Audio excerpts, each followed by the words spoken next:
Have you ever wondered about the day of final judgment? The prophets of the Tanakh spoke of a great and awesome day, the day of the Lord, a time when justice would finally reign. But what about the great white throne mentioned in later texts? Let's explore this powerful concept of ultimate accountability. The idea of a final judgment is deeply rooted in the Hebrew Bible.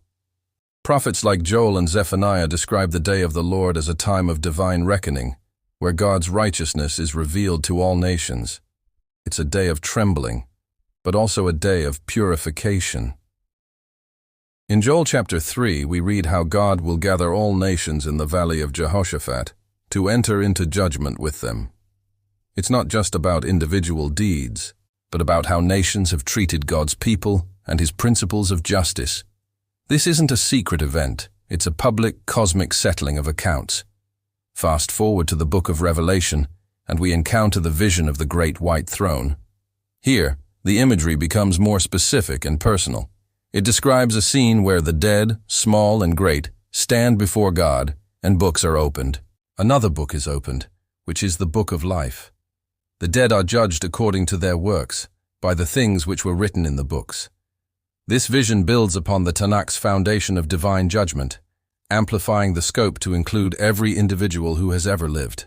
So, are they the same thing? It's helpful to see them as different facets of the same divine truth. The Tanakh's Day of the Lord often emphasizes national and historical judgment, a day of correction and restoration for Israel and justice upon the nations. The Great White Throne judgment, as depicted in Revelation, focuses on the ultimate individual judgment of every soul at the very end of this age. One focuses on the historical timeline, the other on the eternal one. Think of it like this. The day of the Lord is the mighty storm that purifies the earth and rights historical wrongs. The Great White Throne is the quiet, final moment after the storm has passed, where every individual stands in the clear light of truth before their Creator. Both concepts point to the same profound reality. God is a God of justice, and every action, every choice carries eternal weight. This isn't meant to be a concept that only inspires fear. It's a call to live with purpose and integrity right now. The prophet Micah perfectly summarized the path to a favorable judgment when he asked, "What does the Lord require of you? To act justly, and to love mercy, and to walk humbly with your God." This isn't just about avoiding punishment. It's about aligning our lives with the very character of our Creator. Living a life of justice, mercy, and humility is the best preparation for any day of reckoning. When we consider the weight of our actions, it transforms how we see our daily lives. Every act of kindness, every pursuit of justice, every moment of faithful obedience echoes into eternity. The scriptures remind us that our lives are not lived in a vacuum. God sees, God knows, and God remembers. The book of Ecclesiastes concludes with this very thought, "For God will bring every deed into judgment, including every hidden thing, whether it is good or evil." This theme of a final accounting is universal.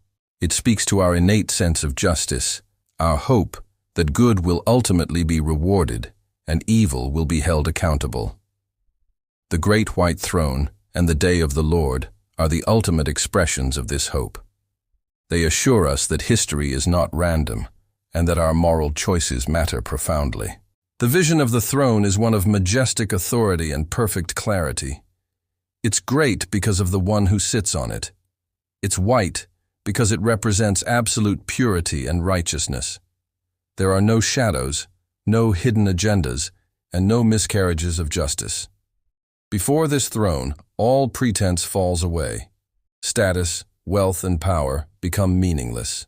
All that remains is the truth of a person's life as recorded in the books. So, what is the ultimate message? Live with an awareness of eternity. Let the principles of justice and righteousness guide your steps today. The prophets and apostles alike deliver a unified message. The judge of all the earth will do what is right. And in knowing this, we find not just a warning, but also a profound reason to live a life worthy of our Creator. Thank you for joining us on the Tanakh Bible Channel to explore this deep topic. If you found this insightful, Please like, share, and subscribe for more content that delves into the wisdom of the Hebrew Bible. We'll see you in the next video.